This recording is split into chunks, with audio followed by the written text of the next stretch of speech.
Grumpy, there's something I always wanted to tell you. I love you. I know. The punishment for skipping the fast pass line is death. Theonius. Yes, my lord. I regret nothing. At least I got to ride Rise of the Resistance. Ah, bless us, every one of us. Shrek, I keep telling you these live-action remakes get worse and worse. I don't know, Donkey. I actually thought that was a little bit of an improvement over the original. Eh, Fiona? Oh, I wasn't paying attention. I just come here for the themed popcorn buckets. Hello, fairy tale things, and welcome back to my swamp, where we collect all things Shrek. Yes, I'm all bundled up again in my ogre hoodie, which means it is a freezing day outside, and I'm going to stay inside and open up some toys. Some classic Shrek toys. Now, today's is a special item, because it is a classic Shrek toy not in my collection. Yeah, believe it or not, despite this madness behind me, there's still quite a few holes in the regular Shrek toy line. And one of the toys that I have had some trouble obtaining is the Duloc Dungeon Crew. Definitely the most difficult set to obtain of the classic McFarlane Shrek toys. And it's difficult for good reason, because this is a stellar set of figures with some really fantastic pieces. If you're a fan of the Shrek movies or just animation and toy history in general, you're going to get a kick out of this video, because we're going to open this up, we're going to unbox it like it's the early 2000s, and I'm going to give you a little bit of the history and backstory behind some of these figures, because there's some pretty interesting stuff inside this box. So without further ado, join me as we step down and take shelter from the storm going on outside into our Duloc dungeon. Before we begin, a short message from Theonius, the Executioner. Hello everyone, Theonius here. Just wanted to let you know that Austin, the Brimstone, did I get it right, my lord, has been recovering from a minor cold, and his voice may sound a little funny. Stay safe during the winter months, those with allergies, and also those with allergies. Theonius, you just said allergies. They're the same thing. Sorry, my lord. Make sure you give this video 3 stars, pick 3, and have a happily ever after. Theonius, you're not supposed to say that until the end of the video. Oh, have a happily ever after. Okay, my lord, how did I do? You did wonderful, Theonius. Let's grab popcorn and Duloc.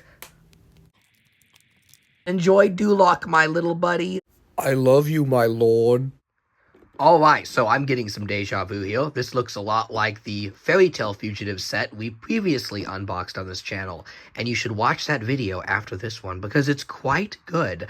But yes, I am repeating myself here, but the packaging design for Shrek 1 is as immaculate as ever. The purple backdrop here with Shrek holding the figures in place. I just love it.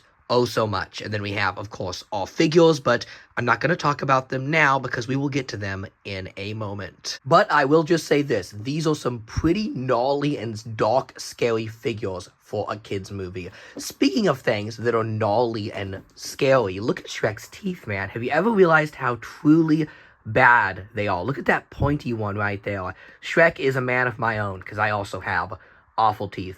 Also, Mike Myers just seems to have a knack for playing characters with bad teeth now, doesn't he? And like our previous box, there's some beautiful graphics on the side.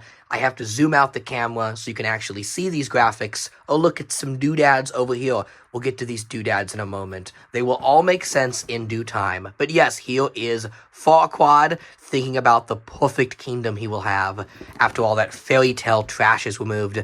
And then we have Gingy actually from the closing shot of the movie, the final sequence when all the fairy tale creatures are waving by and he says, "God bless us, everyone," in a reference to Tiny Tim from Charles Dickens' A Christmas Carol. Truly, Shrek leaves no public domain novel untorn. That isn't even a fairy tale, but, you know, it's classic literature. Why not put it in there? And then we get the actual last shot, which is Shrek and Fiona riding aboard the Onion Carriage, which I just want to note would have been great to have in this toy line. Something interesting about the McFarlane Shrek toys is here's the whole line, by the way. Check it out. I've talked about this line before on the channel, but I'll let you get a good look if you've never seen it before. then please go binge all my other videos. But something interesting about this line is they don't spoil anything from the movie. There's no spoilers, so you'll notice Fiona as an ogress is completely missing from this line. They didn't want to give that away. And then also things like the Onion Carriage scene in the end of the movie were not made in toy form. And I really think it's a shame we didn't get a second series of the McFarlane Shrek figures, because in Onion Carriage, for these smaller 3-inch figures, or heck, why not go home, right? Go to town and make the 6-inch figures in Onion Carriage, would have been great.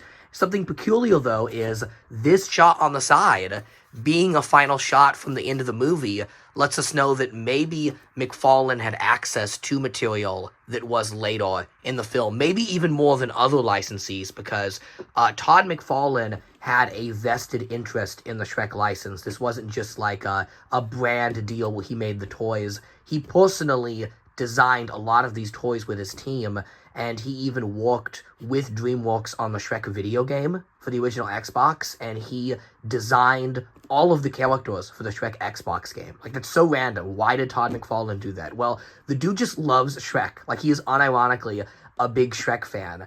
He was truly the first Shrek toy collector fan. Long before me and long before you watching this video, we had Todd McFarlane out here collecting his Shrek action figures and literally making them. And even though he didn't get to make a second wave, sadly, what we did get was pretty amazing. As you can see, it was a very full lineup. You know, it's a fully realized toy line, even though it was as short-lived as it was. And although there never was technically an official second wave, there were some products that shipped a little later after the movie. And this was mainly because retailers were clogged with some of the Shrek stuff that didn't sell, like the Fairy Tale Fugitives pack I covered before. And when retailers get stuck with a bunch of the same toy, they don't order more. And because of that, some items become very difficult. For example, if we check out all of the Shrek toys here, I can tell you that Dragon is a little tough to find. And then also, one of the toys here that isn't pictured is the Duloc Dungeon. Now, like the toys we're going to look at, this is another gnarly, terrifying toy. That set, the Duloc Dungeon, is pretty rare. Now, I do have it in my collection, and I will talk about that in another episode, because I have a lot to say on that playset. I really could fill like another half hour, and my god, I don't want to waste your entire day talking about Shrek toys, but I could, if I really wanted to. I could talk your ogre ear off about Shrek toys, but today we're just going to leave it at the Duloc Dungeon crew. This is going to be our subject matter, some really neat figures we're going to take a look at here, but one last time, looking at the full lineup, let me know in the comments if you could have any toy in the Shrek McFarlane toy range. What would it be? I still need some of these ones here. Like, I have Fiona and I have the dwarf, but like, okay, I need Pinocchio and I need the little Duloc thing. So yeah, we'll be looking and revisiting this line probably for years to come in this channel. There's so much to talk about and explore with the McFarlane Shrek toys. It really is, like, unironically, my favorite toy line of all time. I love it so much. The love and care that Todd and his team put into these figures is completely amazing and insane. And although my nostalgia personally is with Shrek 2, because that's the movie I grew up with. I was the Shrek 2 kid through and through. As an adult, discovering the Shrek 1 toy line is like finding out, you know, the thing you wanted as a child so bad, right? Like your secret lost toy line you always wanted, because I would have killed for these figures as a kid. And I can't get it out of the box. If I could just remove the toys from the packaging. Well, that was more difficult than it should have been. Okay, so here are our figures. We're going to pop them out and look at them all one at a time, but here they are with their cool purple backdrop behind them. Neat. And speaking of things that are deja vu, you guys know what happens next, right? Oh, blimey no. It is the return of the dreaded 2000s twist ties. We only have 2 this time. The Duloc Dungeon is going easy on me, despite being a torturous dungeon. Some of these Shrek toys have so many twist ties, it is a nightmare. It's the one thing I'm not nostalgic for in the early 2000s is action figure twist ties. If you bought any collector figure during this time frame, like 2000 to 2013, I would say, those like 13 years, the twist ties were just horrible. Oh my god, they're horrible. So we're going to do what we did last time. We're going to cast a happily ever after spell, or maybe drink a happily ever after potion, hopefully with no side effects. And we're going to wipe the camera, and when the spell takes effect, all the toys will be open. Are we ready? 1, 2, 3. We'll say Shreklicious. Well, that was deceiving. There was an extra twist tie on our knight here, but where do we begin with these fun figures? Oh my god, I have so much to say. So let's just start off with Shrek, right? Because our titular Shrek here, there he is, and this is a knight armor Shrek. I always love a good armored action Shrek figure, and this guy's very action-oriented. He's got some articulation in the arms, yep. Do his hands rotate? Ooh, they do. Some nice articulation, so you can really get some sword play there. You know, this was one thing I think was solely missing from the Hasbro line for Shrek 2, was action-oriented figures. I know Shrek is a comedy, but they're also solid action films. There's some really great action in the Dragon's Keep sequence, and McFarlane and his team did not waste their time making cool toys based off of this sequence. And Shrek here has his knight helmet on, you know, remove thy helmet, right? He can't. He has helmet hair, but we can move his visor up here so you can see his face. And that is a really good Shrek face. Look how he's got one eye squinted and one eye open, like he's really focusing on battle. He's like, I'll handle the dragon, right? I always love that scene. He charges in with the sword, making you think he's gonna battle the dragon. And then as soon as Fiona and Donkey turn away, he just sticks it in the ground and runs. It's brilliant. It's so Shrek-like. It's one of those things where you can tell his character and the type of character he is just by the movement. You know, he wants that sense of bravado, like he wants to be that Prince Charming in a way, but he knows he isn't. He uses his brain more than his muscle, despite having some muscle. I mean, look at the detail on the body here. It's amazing. McFarlane really gave Shrek the correct body type. It's absolutely fantastic. And you have to remember, these were designed back in the analog days, right? Before digital scans were commonplace. Now, I think these toys actually did use early digital scanning technology. They were way, way ahead of the curve when they came out. They either used digital scanning or they were based off of the maquettes, which were then digitally scanned into the movie. So, yeah, they had direct access to Dreamworks. I know that. It was a very close relationship. It wasn't just like, you know, phoning it in with some licensed toys. No, this was a legitimate partnership between Dreamworks and McFarlane Toys in the truest sense of the word. And considering the time before modern improvements in articulation and toy design, everything's become a lot more streamlined these days. They did fantastic. I mean, for a figure in a gift set, the sculpting and the paint job, oh my god, on like the armor, it's incredible. It really looks like metal armor here. The tunic looks like it's made of like burlap. It's crazy. And what's also cool and shows you they didn't phone it in is, if we zoom out here, you can see the Knight Shrek compared with the much larger 6-inch figure, and you'll see they are completely different figures. This one is scene specific. This is when Fiona asks Shrek to remove thy helmet, right? And he smiles at her and she goes, "You're an ogre," right? But this one captures that specific scene, and then this one is just a little more action-oriented. Now, as much as I love this figure here, and I do really love how it captures that freeze frame perfectly, I would have liked to have seen this smaller figure blown up to the 6-inch scale. Even if he wasn't sold on his own, maybe as like a 2-pack with a knight, I would have liked to also have this in the 6-inch scale, because, you know, the McFarlane figures were not known for articulation. They didn't have superposability. And that other Knight Shrek is a good figure, but there's just a lot you can't do with him. And this one is a little more generic. It's not exactly scene-specific. I'm sure there's some freeze frame you could meticulously go by and match it up with, but don't worry, I'm not that Shrek crazy yet. I'm not going to do that.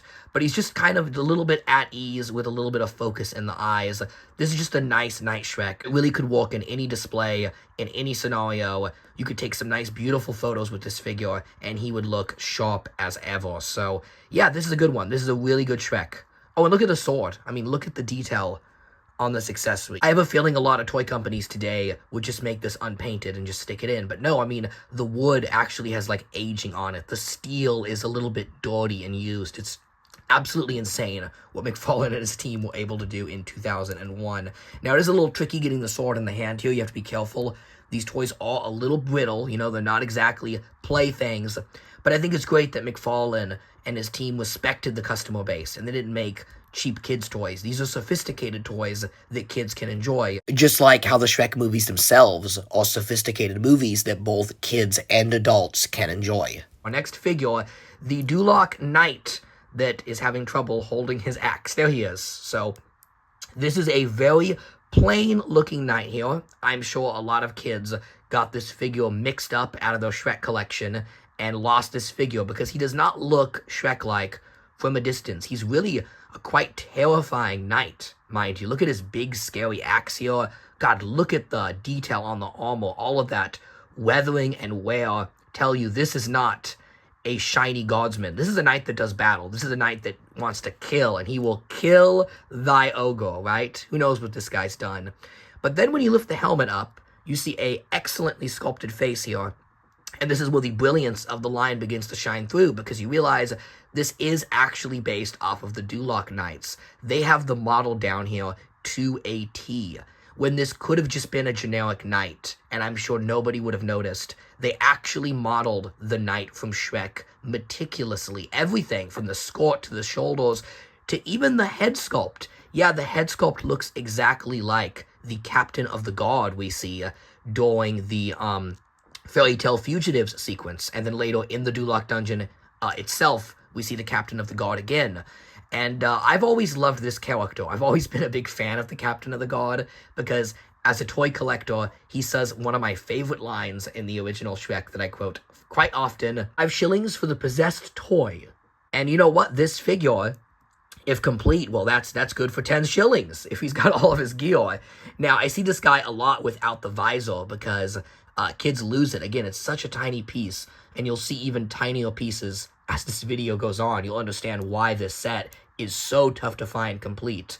But yeah, this is a fantastic figure. Now, he's kind of an amalgamation of the knights because the captain of the guard, he wears just the outer helmet piece, which, you know, this helmet doesn't fully come off, so we can't see if that outer helmet piece is under there. But theoretically, it would be. So this is kind of like the captain of the guard if he wore a helmet. Or it could just be a generic knight, but I don't know. I like to believe that head sculpt is the captain of the guard. I like that character. My headcanon is that it's him. Now, curiously enough, like Knight Shrek, we did also get a Doolock Knight, actually, in the 6-inch Shrek line. This is a criminally underrated figure, I believe, from the Shrek wrestling playset in the 6-inch line. And this knight, as you can see, looks a little bit different because this is one of the champion knights during the tournament sequence. Bad Reputation plays, you know, the whole wrestling sequence. It's iconic, it's great. This is a perfect figure to put in the line, but he's different. And part of me does really wish that they had used their money's worth out of this sculpt and repainted this knight in the generic colors because he would have been a great troop builder for any Shrek collection. Still, as it is though, this is a solid knight figure, and I do eventually want to get a whole army of these guys if they weren't so darn rare. But comparing the two, you can see the similarities in the armor. The Doolock Knights certainly have a style, don't they? And then we can compare the faces and see that they both are actually pretty similar looking. I think these either could be the captain of the guard or some generic knight. They just kind of have that early Dreamworks human vibe. Like, all the humans in the first Shrek movie, they looked very uncanny. And something about that just translates really well to early 2000s action figure likenesses. But either way, we have 2 generic knights, 2 of the only generic knights we would ever get in the Shrek toy line. I really wish we had more of these. I feel like good troop builders are essential for any action figure line, and I would love some more Shrek Knights. So these are both really cool figures, but I'm going to have to say I like the mini one actually a little more because there's just something about seeing this level of detail on a figure this tiny that is truly just mind-boggling. Oh, also, Yeah, his articulation is pretty good. He's got like a swivel here, right? The joint's stiff because it's been packaged so long. But yeah, he's got a swivel, and then he's got more swivels at the shoulder, and then the visor joint.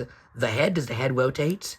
It does, yeah. So that's a lot of articulation for a figure that tiny. That's honestly pretty impressive. And again, put this in the time frame, 2001. These toys are a quarter of a century old, people, and they do a great job at that. Okay, so the knights need to protect their fearsome leader, Lord Farquaad, who we have in miniature form. Yeah, that is a great figure, but things get even weirder as we compare him to the regular version of Lord Farquaad. Now, these are completely different sculpts, and obviously you're going to have more detail on the 6-inch one because you have more space, but the costume on the smaller one is actually a lot better. I don't know if you can tell this on the camera or not, but the reds on the miniature figure are just way more vibrant than what we got on the 6-inch Farquaad. Except things get a little more interesting when you remember this wasn't the only Farquaad we got in the original Shrek line. We also got a Lord Farquaad figure with the Duloc Dungeon playset. And yes, these figures definitely do share more than a few pieces of tooling. Not exact, though, because if you look on the 6-inch one, he's got a closed fist, and then this one has an open fist. Actually, those hands look the same. Yeah, everything's the same except that one fist. How odd is that? But these were definitely based off each other. And I always liked this Farquaad figure a little more than the regular one because, again, the costume is so vibrant and so much more colorful. But one thing it didn't get right was the head sculpt. The first version of Farquaad, the one that doesn't come with the playset, has a way better head sculpt. I wish I could just, like, pop off this head and put it on this one. But alas, they are not compatible. And then, funnily enough, the mini one, let's get this comparison here, has a better head sculpt than the 6-inch one.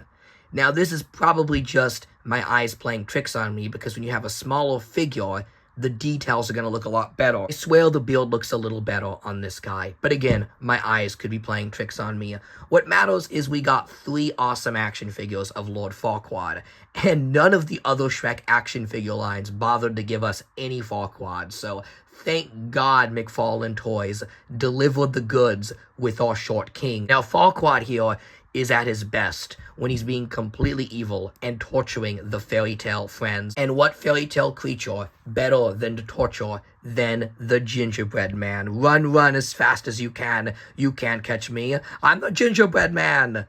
Look at that. Now, Gingy here, curiously, is modeled after the ending sequence I mentioned when he goes, "God bless us, everyone."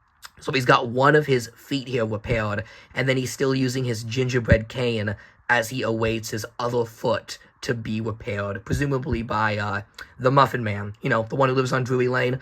I'm sure you've heard of him. So this is one of our only figures by McFarlane that is a spoiler toy that gives away the ending of the movie. Again, it makes me curious why we didn't get a second series with an Ogress Fiona if they were willing to make figures like this based on the ending. And again, if you guys in the comments collected this toy line, I would love to know your stories, and I would love to know definitively if this particular set shipped a little after the movie came out because of those spoiler reasons. I'm led to believe no, because these were shown at Toy Fair, and if they were considered a spoiler thing, like, you know, they had an embargo, can't release them till a certain date, they wouldn't have showed them at Toy Fair. I think the reason the set's actually so rare is just because there were so many of the Fairy Tale Fugitive sets. I think they just backed up retailers. But anyways, here is our Gingy figure. I really love this figure. For one, he has a cute little base here with, look at that, you can actually see the crumbs from his cookie body on the ground. That's hysterical. But there's another reason I love this figure, and that has to do with the scale of it. So scale is definitely not a factor with these figures because Gingy is almost as big as Lord Farquaad. Like, what's the deal here? Is he slowly enlarging with dough to become the next Mongo? Maybe he wants to step all over the fairy tale world out of rage for losing his 50-foot son. Rest in peace, Mongo. No, the actual brilliance of this figure is he is designed to be used with these 6-inch Shrek figures that I love so much. So this is a perfect Gingy to use with your 6-inch Shrek collection. And even if you're not interested in the fairy tale minis, you have to buy this set to get this Gingy, because this is the best Gingy ever made compatible with the 6-inch Shrek figures. Not believing me yet? Check this out. When Shrek 2 came out, you know, they continued the 6-inch line under Hasbro in 2004, and they included a Gingy figure that is so much worse than what McFarlane made. Here, I even have a loose one over here so I can show you. You can see, like, how angry he is, which is fine. Gingy does get angry, but he's also huge. Like, why is he almost as big as Puss in Boots? That does not work out. Gingy is tiny. He's a little cookie. I mean, Puss in Boots eats him in the 4th movie, to give you an idea of how relative their scale should be. That is accurate right there. This is the best Gingy, and I've wanted this exact set of figures so long because I want this guy on my shelf with my 6-inch Shrek figures. What I've been using, actually, is this right here. This is the Shrek headphone holder, released at Five Below. You're supposed to put your earphone headphones through him. That way you don't lose them and they don't get, like, tangled up. That's what I've been using with my figures. Now, I was right on the money with scale there. That actually looks pretty good. And this is not a bad stand-in if you want a cheap way to display Gingy, but this is the best Gingy. Now, unfortunately, if you just collect the minis, you're thinking, wait a second, this isn't going to do me any good, because, look, displaying these two together is laughable. They don't work. Gingy is too happy. He should be angry when he's being tortured by Lord Farquaad, or sad, right? Sad or angry. And then that doesn't work. This looks like Mongo is about to step on Lord Farquaad, right? And then go find a Starbucks coffee. Oh, look, he sees Starbucks off screen. Bye, Mongo. But then, this is where the brilliance of this toy line shows. This is why the McFarlane Shrek toy line is goated in my book, because they actually included, are you ready, a 2-scale Gingy with a milk glass even, so you can milk board him, like in the movie when he gets dunked in the milk. Look at this figure. I have to zoom the camera at a microscopic level. He is like under a centimeter tall. And despite being essentially a microorganism, the painted detail on this figure is nuts. If you look at him in person, you can actually see that he's sculpted. You might be able to tell on the camera. His eyes are a little downward, like he's supposed to be sad. He looks upset, which is crazy for a figure of that scale. Look at the size. And this is another reason why you have to buy this set new, because nobody kept these miniatures. Every kid either lost them, or I don't know, probably swallowed them and digested them, which is disgusting to think about. But it probably happened, people. It probably happened. And then Farquaad here actually has a little hole on his hand, so he can hold the milk glass here, if I can get it attached. And now you know why the mini version has an open hand as opposed to the 6-inch one, because Gingy actually fits into his hand, as does the milk glass. Now, it's pretty difficult to get in there. I just have sweaty fingers, I'll be honest. So you may have to actually use tweezers to get this accessory in here. But once it's in there, it's kind of a lock. And honestly, that's how I would choose to display it, because you don't want to lose that Gingy, so I would just keep him like that. But this right here, this sole figure represents everything great about this line, because McFarlane and his design team knew that this Gingy wasn't going to work with the minis, so they went out of their way to include these little ones that are to scale. It's brilliant. Not only do you have a perfectly displayable piece now for your shelf, but you have a bonus figure that works with the 6-inch line. And this right here is why I love this toy line. This is fantastic. Now we have 2 more figures, and these are going to be the 2 most frightening of the bunch.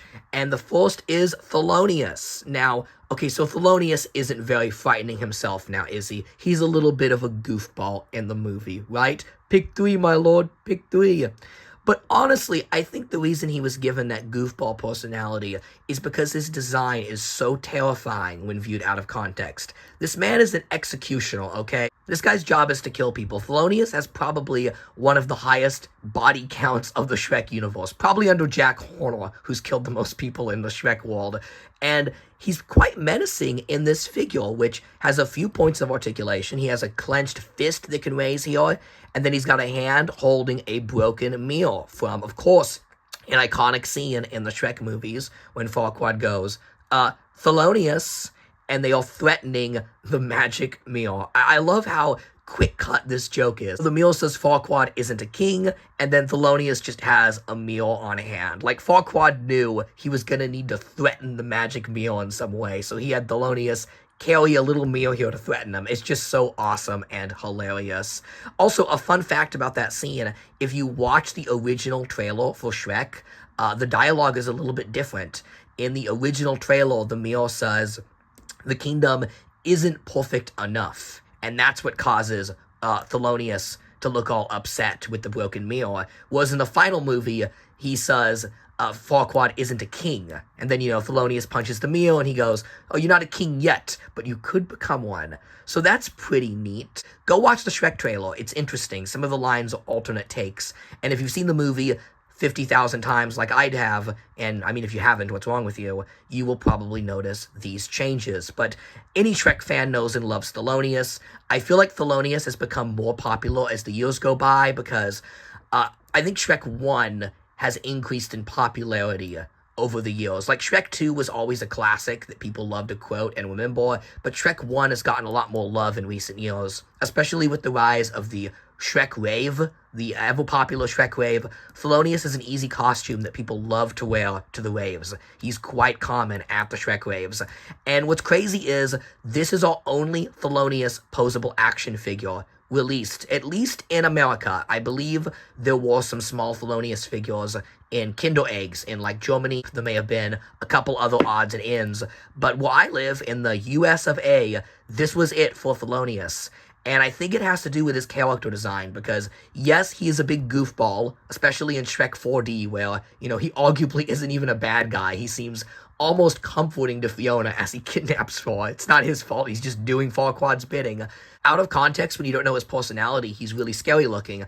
And remember, a lot of people bought these toys having not seen the movie yet. So a lot of parents were probably quite frightened by this figure. I mean, you have an executioner, you have an evil tyrant dunking an innocent cookie man into milk and essentially drowning him for punishment and pleasure, which is crazy. And then you also have Shrek in his wicked, nasty armor here with a knight for him to battle. Oh, and don't forget about the cookie missing a leg, implied to be Tiny Tim.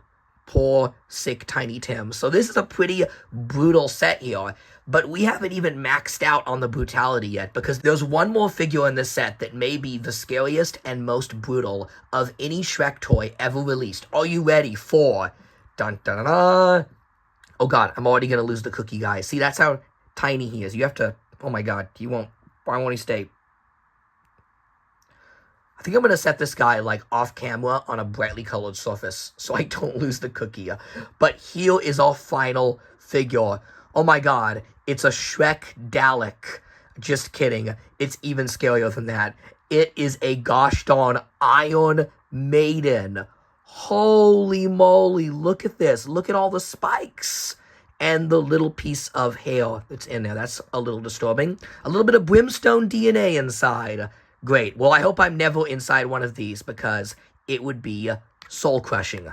Literally, you'd be dead in a second. See, this is what I meant by Theonius being an executioner. It is implied, people, in the Shrek lore, that Theonius knowingly sticks people in here and closes the door, and that's it. They see out of this helmet, it's the last thing they ever see. This is a scary and violent toy. I am shocked this was made. But it shouldn't be too shocking in the context of Shrek 1 that the first Shrek movie was marketed with a much more edgy and adult angle than the other films. They really wanted to flex their might as, like, something Disney wouldn't do. This wasn't your average fairy tale, right? This was going to be darker. This was going to be scarier.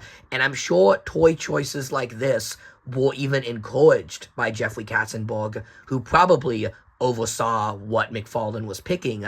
And for Todd McFarlane, the guy that designed Spawn and Kiss figures, this wouldn't be too out of place with a Gene Simmons action figure, right? This looks like something Todd McFarlane would make, but it just doesn't look like Shrek. Now, believe it or not, this is actually seen in the movie. It is in the Duloc dungeon during the meal sequence I just talked about, when the meal is describing Bachelorette number 1, Bachelorette number 2, right? She's a loaded pistol who loves pina coladas and getting caught in the rain. You can see this Iron Maiden in the background. It's not ever really like in full focus. It's a little difficult to see. Only if you're a toy nut like me and you're watching Shrek looking for the toys do you notice it. But I'm like, yep, there it is. And man, what a wicked, nasty, violent toy. I love it, by the way. I am not like a prude at all. I encourage this sort of thing. I don't think we should sugarcoat it to kids that Lord Farquaad is a scary tyrant, and scary tyrants and dictators do evil things to people. And what better way to hammer that in than an Iron Maiden? Some kids out there had some twisted play scenarios where Shrek or Fiona met an untimely end in the cursed Iron Maiden. And you know what? I was a kid like that too. I let my imagination run wild. Some of my action figure storylines were like straight up violent. They were crazy. But I think it's great they didn't sugarcoat it to kids. They didn't want to be Disney. They wanted to send a message that they were being a little edgy or a little more adult. And what better way to do it than with a toy like this? It's crazy. And speaking of the execution of this toy, I'm cracking myself up right there. The execution is fantastic. This is a gorgeous recreation of the model we barely see in the movie. Yeah, that's pretty much it. That's our last figure, is this wicked Iron Maiden. What do you think? Is this toy too far for a kid's movie? I don't know. I don't think it is. I think it's going to be up to the parents if you want to give your kids toys like this. But yeah, I'm surprised these were not more controversial when they came out, because this set right here is a little violent and scary. And I would not be shocked if it was deliberately short-packed compared to the other sets because of how scary and dark it is. These are definitely some of the most intimidating toys I have seen based off an animated comedy, right? But that's also why I love Shrek. Even recently with the Puss in Boots sequel, we know that Dreamworks is not afraid to go in dark directions with the Shrek franchise. It's always had a little bit of teeth, like Shrek himself. The franchise has that signature Mike Myers gnarled teeth. It's all fun and games until things go dark. But, classic fairy tales were also pretty dark. You ever read some actual Grimm's fairy tales?